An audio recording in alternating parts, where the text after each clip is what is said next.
Good morning once more. Today we'll be looking at the inferential questions, which is the second type of questions you will see in comprehension passages. Now here I have stated that unlike the direct questions, the answers to these questions are not directly stated in the passage. Rather, they are hidden in context and will require your ability to draw conclusion from the information provided in the passage. Now, what this means is that for inferential questions, you will not see your answers straight up in the passage, but the context of the passage will help you to decide or draw conclusion of what your answer would look like. For direct questions, you will see your answers directly stated in a particular sentence in a paragraph. As a matter of fact, most of the words where your answer is located will find their way into your answer. That is for direct question.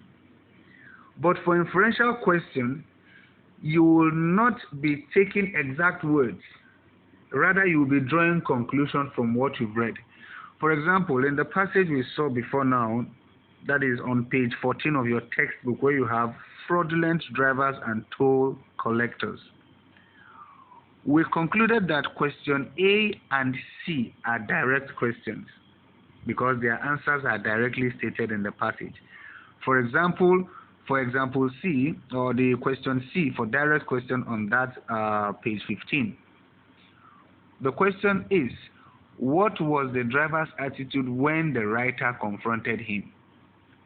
We saw that answer in paragraph 4, where we saw, he flashed me an angry look and said, what is 20 naira?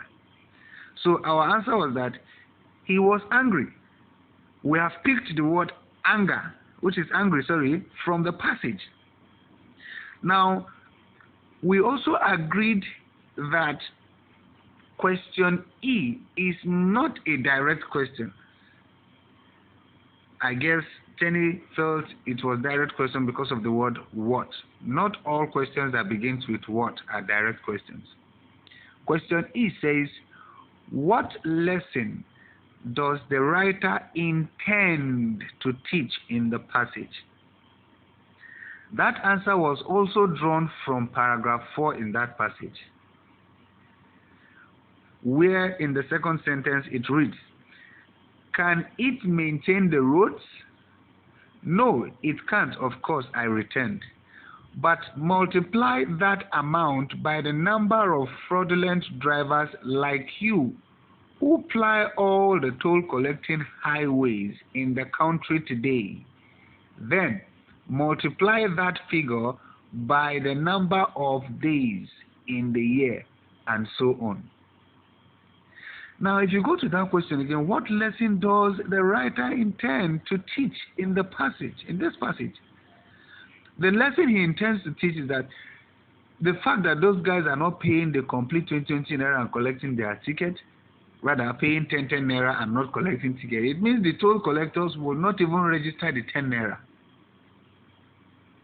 So, but no matter how small 20 naira is, when you keep putting them together, it will get to a point where you can use it to fix that road. But this answer, you can't just pick the exact thing said here. Rather, you will make sense out of what the writer has said as a reply to the driver. You will draw conclusion from all his statements. So you can see that your answer is not stated directly in that paragraph, but there are things that guide the way your answer should come out. So you can see the difference now. Inferential questions, you have to infer, you have to draw conclusion from the things you have read. You don't just pick the answer directly from the passage. So let's move on. It says, to do so, To do so successfully, you will need to identify, read, and adequately comprehend the phrase or sentence containing the response required of you by the examiner. This is the point where you will have to write your answer in your own words, but retaining the main idea in the passage. You can see that. You have to write your answer in your own words. You don't have to take what you see there, because the words in that paragraph will not give you the answer. But you can draw your own conclusion from it. Now, examples of inferential questions. You will see questions like explain the contrast between blah, blah, blah. Suggest how. You see again, you have the word, what do you think? Okay, what do you think? It is from what you see that you can be able to think of something. Why does the author suggest? It is what you have read from his suggestion. You cannot be thinking of what made him to suggest.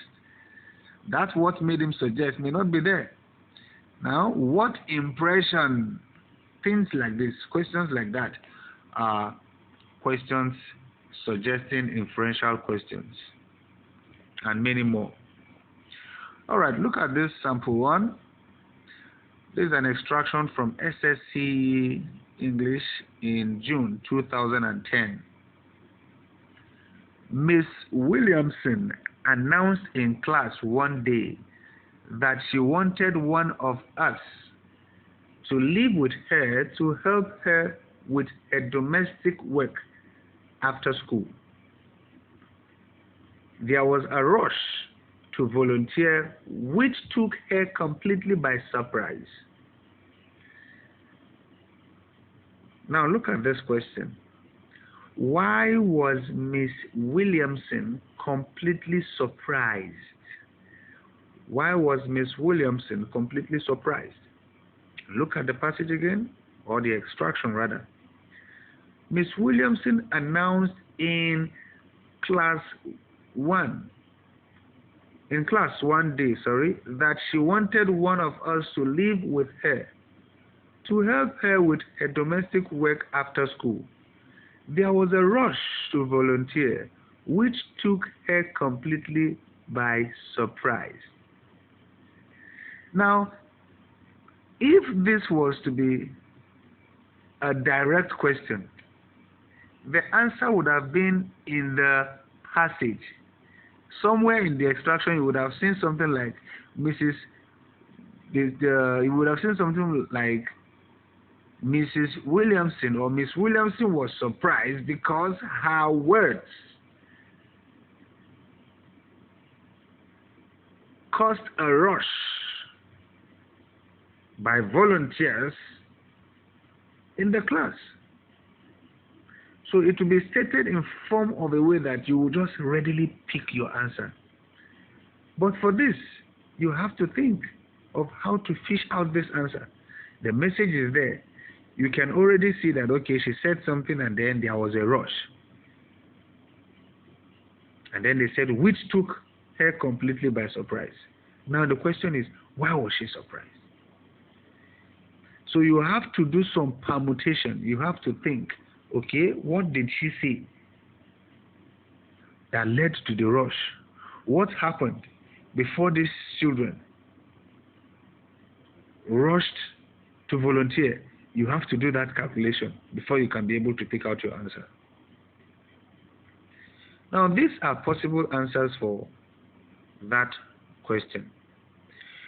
She was completely surprised because of the impulsive turnout of volunteers. Did you see that?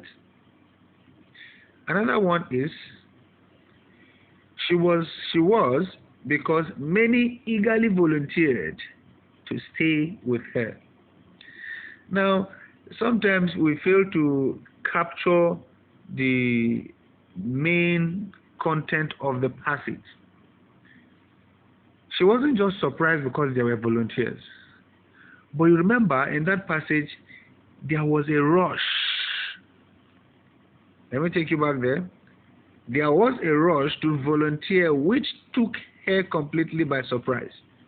It is not the voluntary action that took her by surprise. There was also a rush to that. So in your answer, you have to carry that along as well. So she was completely surprised because of the impulsive turnout of volunteers. Impulsive here represents rush. And then the second option given as well, you have eagerly volunteered. The word eager there represents the rush. Now look at this third answer. Because many were eager to stay with her. But then I have added something here that note that all three answers are correct. However, the first and second are most preferred as they are more widely acceptable standards of answering questions. Starting answers with because are not encouraged. I have said that several times and I believe you know by now.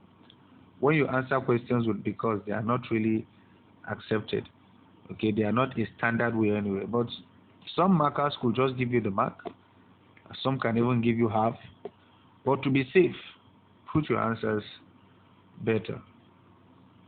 Here's another example. My parents were only too glad to have one mouth fewer to feed, and my brothers and sisters to see the back of one who inevitably has begun to assume an air of superiority in talking to them. Miss Williamson's bungalow was a stone's throw from the school. This is a continuation from the same passage in SSC June 2010. You may want to look at it and then read the complete passage from your SSC past questions booklet. Okay, the question here says, why was Karimu's family happy to see him go to stay at the bungalow? Why was Karimu's family happy to see him go to stay at the bungalow? Now, it is not directly stated here, but from what has been said, you can draw conclusion that his parents were only too glad to have one mouth fewer to feed. Okay? In a family where probably they have 6 children and then maybe somebody is leaving the house and then the parents are happy that this is a relief. At least we won't be feeding 6 people but 5 people now. Okay? And now for the younger ones, this person that is even beginning to become a bully, forming superiority over us, they are happy for him to leave. Now the question is, why was Karimu's family happy to see him go to stay at the bungalow? The answer is not directly stated here, but you can draw your answer out from it. Let's see how the answer is formed further. Now look at this. His parents will be relieved of feeding him, and his siblings will be free from his superiority complex over them. That is a clear answer. But in that passage, we were not told that his parents will be relieved of feeding him. We were not directly told.